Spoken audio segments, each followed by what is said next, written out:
Les députés du caucus des Béni expriment leurs vives préoccupations face aux tensions croissantes entre l'Institut congolais pour la conservation de la nature, ICCN, les populations locales et les forces armées dans les zones protégées. Lors d'une réunion tenue le jeudi 3 avril 2025 avec le président de l'Assemblée nationale, le professeur Vital Kamerhe, ces élus ont appelé à une intervention urgente des autorités afin de stabiliser la situation. Ces députés nationaux ont sollicité l'implication du président de la Chambre basse du Parlement, reconnaissant son rôle de pacificateur pour faciliter une résolution qui garantirait une cohabitation harmonieuse en traitant les causes profondes du conflit. Nous avons eu à lui demander de s'impliquer puisque lors de la législature de 2011, le dossier de l'ICCN dans sa cohabitation avec la population était déjà traité au niveau de l'Assemblée. Le principe de la continuité de l'État étant en cours, nous lui avons demandé de se référer aux archives et de révéler le processus qui ne demandait que le décret du Premier ministre pour essayer de faire la démarcation des limites du parc national de Virunga pour que la population cesse de se tirailler avec les conservateurs de notre parc national. C'est des parties qui revendiquent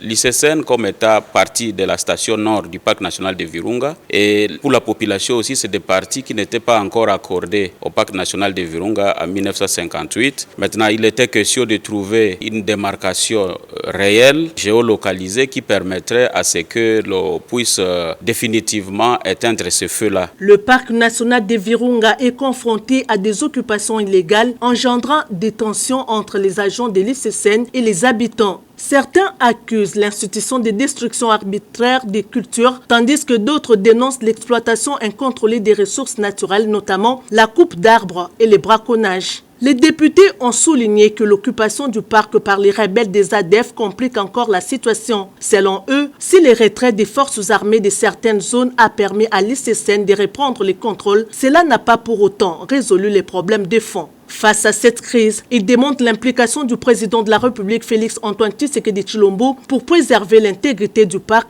tout en tenant compte des réalités locales. Il réclame également de rencontrer le directeur général de l'ICCN et avoir une concertation avec le ministère des Affaires foncières, les conservateurs ainsi que les experts en gestion des parcs. Par ailleurs, ils insistent sur la nécessité d'une cartographie précise des zones protégées afin d'éviter de nouveaux conflits fonciers. Cette situation illustre les défis auxquels sont confrontées les régions voisines du parc national de Virunga, où l'accès aux ressources a historiquement été source de conflits entre les autorités de conservation et les communautés locales. De son côté, le président de l'Assemblée nationale, Vital Kamerhe, s'est montré réceptif aux préoccupations soulevées. Il a souligné l'importance du parc national de Virunga en tant que patrimoine national et appelé à une protection efficace de cette richesse naturelle tout en respectant les droits des populations locales.